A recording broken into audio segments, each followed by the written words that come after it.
Il destino dell'Amorino Lubomirski, delicato gesso realizzato da Antonio Canova nel 1785, è legato indissolubilmente alla mostra sulla Maddalena e la Croce che chiude in questi giorni a Treviso.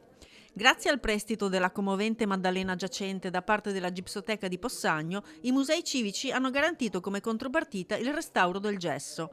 L'opera fu commissionata dalla principessa polacca Elżbieta Lubomirska e raffigura il nipotino Henryk.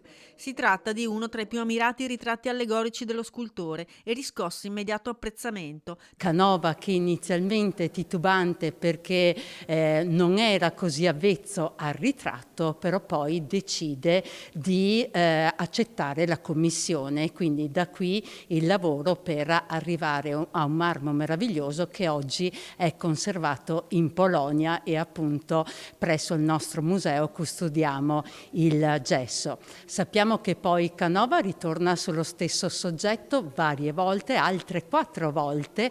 L'ultimo marmo è custodito oggi a San Pietroburgo all'Ermitage.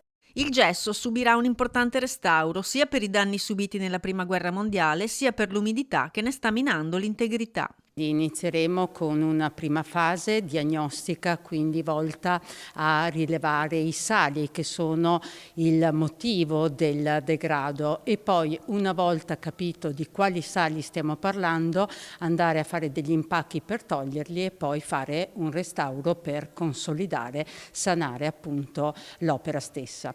Il restauro verrà condotto dalla ditta Passerella di Padova sotto la supervisione scientifica della Gipsoteca e della Soprintendenza e si prevede che i lavori, parzialmente coperti dal Comune di Treviso, possano concludersi entro i prossimi mesi. A fronte del prestito che ci è stato fatto, invece di pagare le cosiddette fee, cioè quella quota che solitamente i musei chiedono, sta realizzato sostenuto da parte del Comune di Treviso il restauro di questo Amorino di Canova, quindi un'operazione veramente molto virtuosa. Progetti di collaborazione stretti da lungo tempo, quelli tra i due enti trevigiani, oggi più che mai in sinergia. La collaborazione tra Treviso e Possagno è qualcosa che c'è da tempo e si consolida sempre di più.